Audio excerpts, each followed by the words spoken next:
ఇక అటు శాసన మండలిలో పొన్నం ప్రభాకర్ మాట్లాడుతున్నారు. ప్రత్యక్షంగా చూద్దాం. జవాబు చెప్పే విధానంలో నేను మరొక్కసారి నేను అందుకే చెప్పిన పెద్ద మనసుతోటి బలహీన వర్గాల అంశం మాట్లాడేందుకు ధన్యవాదాలు చెప్పిన. నేను అడిగిన మధుసూదనాచారి గారు పెద్దలు బీసీ నాయకులు కాబట్టి అన్న ఈ అంశం మీద మీరేదైనా బలహీన వర్గాలకు న్యాయం జరగడానికి ఏం చర్చ చేసినా మేము బరాబర్గా దానికి సానుకూలంగా చర్చకు అనుకూలిస్తాం, మాట్లాడదాం. ఈ ప్రభుత్వం బీసీలకు ఏం చేయాలని చెప్తే మీరేదో మాట్లాడుతూ ఉన్నారు. తీయండి 1957 నుంచి ఎవరెవరు ఏం చేశారు, ఇలా గీతా కార్మికులకు ఏం చేశారు, పద్మశాలకు సొసైటీలో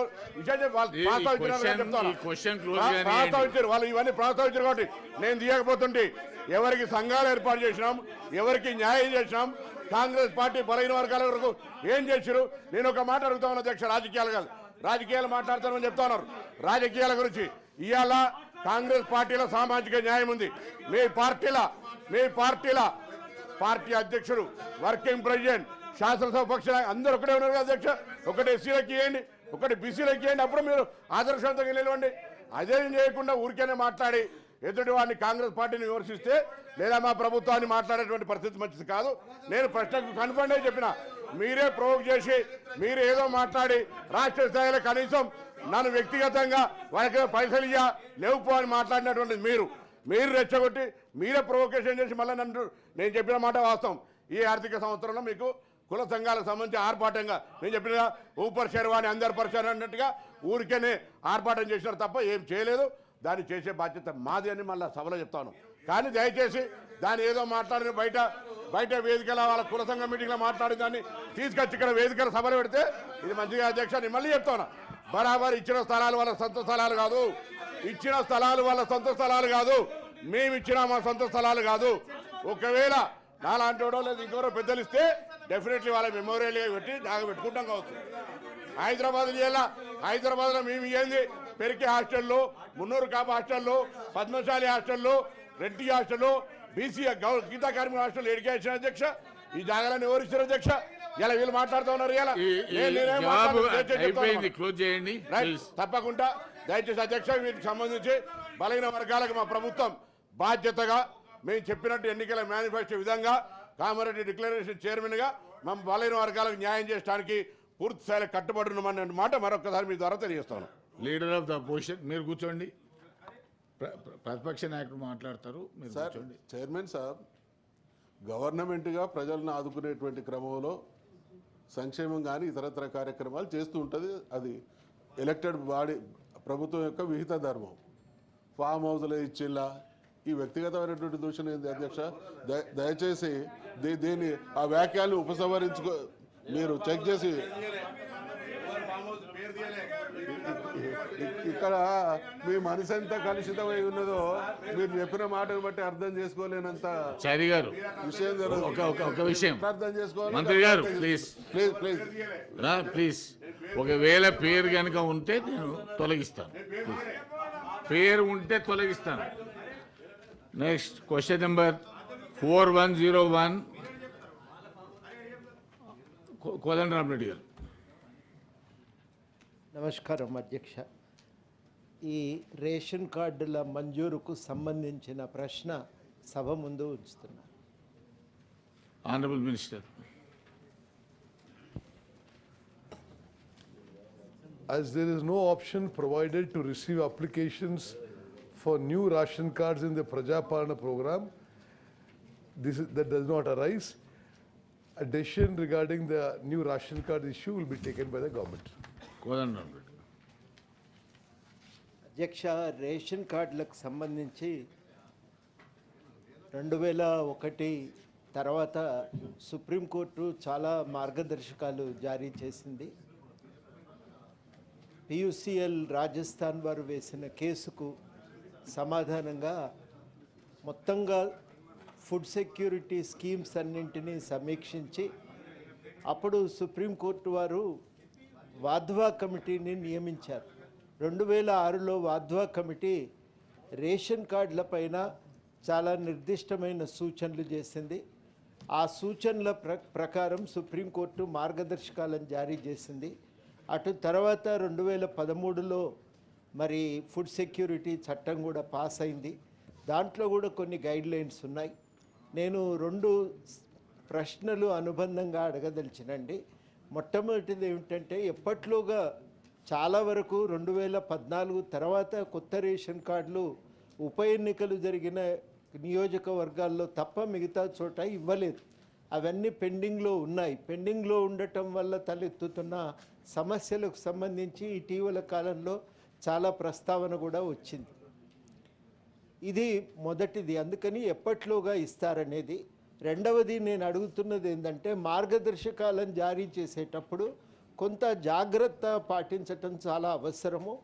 దానికి ఆర్థికపరమైనటువంటి లిమిట్ కన్నా సమూహాలను అందులో చేర్చగలిగితే, అసంఘటితంగా కార్మికులు ఉంటారు, రకరకాలుగా సంప్రదాయకంగా యాచక వృత్తిలో ఉన్నటువంటి వాళ్ళు ఉంటారు, కొన్ని కులాలు పూర్తిగా ఆర్థికంగా సామాజికంగా వెనుకబడి ఉన్నాయి, ప్రత్యేకంగా సంచార జాతులు, ఇటువంటి వాళ్ళందరినీ ఏఏవై కార్డుల విషయంలో కానీ బీపీఎల్ కార్డుల విషయంలో కానీ తప్పకుండా వారిని జాబితాలో చేర్చి వీలైనంత తొందరగా వారందరికీ కార్డులు మంజూరు చేయాలని కోరుతున్నాను.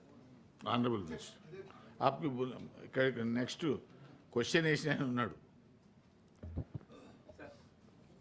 Honorable Chairman, sir, since a number of members are expressing interest to discuss this issue, I'll just give a little background. Before the formation of Telangana state, in the erstwhile Andhra Pradesh, there were 91,68,231 ration cards in the districts constituting Telangana. The number of beneficiaries were 3.38 crores units and individuals. Thereafter, 2,46,324 ration cards were cancelled as these beneficiaries migrated to Andhra Pradesh. At the time of formation of Telangana state, a total of 89,21,907 ration cards covering 2.7 crore beneficiaries were existing in the state. The same have been converted as food security cards, central and state, and issued as new food security cards, duly changing ration card series following Telangana code. In addition to the above, a total of 6,47,479 new food security cards covering 20,69,000 beneficiaries were issued in the state from 2016 to 2023. Simultaneously, 5,98,000 food security cards covering 19 lakh beneficiaries were deleted as they were ineligible from 2016 to 2023. As a net result, in the 10 years of 2014 to 2023, the total cards issued in the state on the positive side were 49,000 cards covering 86,000 beneficiaries. Now, as of today, there are 89.95 lakh cards in the state covering 2.81 crore individuals. The category-wise food security cards in the state as of today are: in the central government scheme, National Food Security Act, 54 lakh cards covering 1.91 crore individuals. In the state, 35 lakh cards covering 89 lakh individuals. Then for new members, new member addition, the new member addition applications pending with the government, these applications have been received through Me Seva. 18 lakh applications have been received just not now, for many years now, and covering a total of 26 lakh individuals. Existing card lo కొత్త members add చేసుకోవడానికి applications కూడా pending ఉన్నాయి.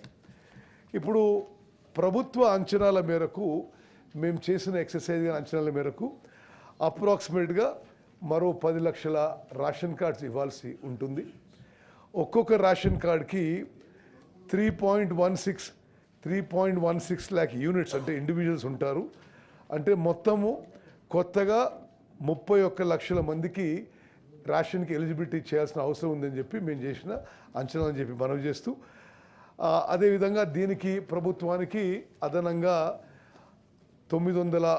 56 కోట్లు ఖర్చు కాబోతుందని చెప్పి మేము చేసిన study examine చేసిన విషయం మనం చేస్తాను. ఈ విషయాన్ని కొత్త రేషన్ కార్డ్స్ మరి ఏ మొడాలిటీస్తో ఇవ్వాలి, ఏ విధంగా ఇవ్వాలని చెప్పి ప్రభుత్వం ఒక క్యాబినెట్ సబ్ కమిటీ ఫామ్ చేయడం జరిగింది. ఆ క్యాబినెట్ సబ్ కమిటీలో నేను చైర్మన్గా, రెవెన్యూ మినిస్టర్ శ్రీనివాస్ రెడ్డి గారు అండ్ దామోదర్ రాజనరసింహ గారు మెంబర్స్గా క్యాబినెట్ సబ్ కమిటీ వేసి చాలాసార్లు మేము మీటింగ్ చేసుకోవడం జరిగింది. అయితే ప్రస్తుతానికి మేము క్యాబినెట్ సబ్ కమిటీ క్యాబినెట్కి రికమెండ్ చేసింది ఏంటంటే, ఈరోజు క్యాబినెట్లో ఈ రికమెండేషన్ మీద చర్చ జరగబోతుంది. బట్ ఏం చేసామంటే, ఫస్ట్ మేము అందరు ఎంపీలు, ఎమ్మెల్యేలు, ఎమ్మెల్సీలకి లెటర్ రాసాం. మీ మీ సజెషన్స్ ఇవ్వండి, మరి ఏ విధంగా ముందుకు పోవాలి ప్రభుత్వం అని చెప్పి లెటర్ రాసి, వచ్చిన లెటర్లన్నీ కూడా పరిగణలోకి తీసుకున్న విషయం కూడా ఈ సభ ద్వారా నేను మీ అందరికీ మనవి చేస్తున్నాను. అదేవిధంగా ఈసారి కార్డ్స్ ఇష్యూ చేసినప్పుడు ఎడిషనల్ కార్డ్స్ ఇవ్వడమే కాకుండా we said we will issue all cards as smart cards with information embedded in the microchip. Then ఇప్పుడైతే ఎలిజిబిలిటీ క్రైటీరియా ఉందో ప్రస్తుతం, the existing eligibility criteria to continue అనే విషయం మా క్యాబినెట్ సబ్ కమిటీ క్యాబినెట్కి రికమెండ్ చేసింది. ఈరోజు చర్చ ఉంది. ఈరోజు మధ్యాహ్నం 2 o'clock.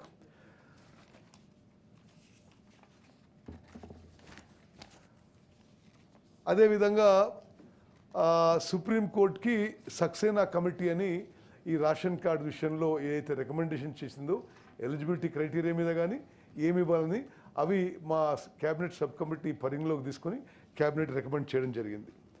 సరే, చాలామంది ఇక్కడ నా దగ్గర లిస్ట్ ఉంది, చాలామంది ఎంపీలు, ఎమ్మెల్యేలు, ఎమ్మెల్సీలు వారి సూచనలు ఇచ్చారు ఈ రేషన్ కార్డ్స్ ఏ విధంగా ముందుకు పోవాలని. అవన్నీ వీలైనంత వరకు మేము మా రికమెండేషన్స్లో అవి యాడ్ చేసాము క్యాబినెట్కి. దెన్ అదేవిధంగా the specific recommendations of the cabinet subcommittee to the cabinet is our consent for issuance of electronic chip embedded smart ration card.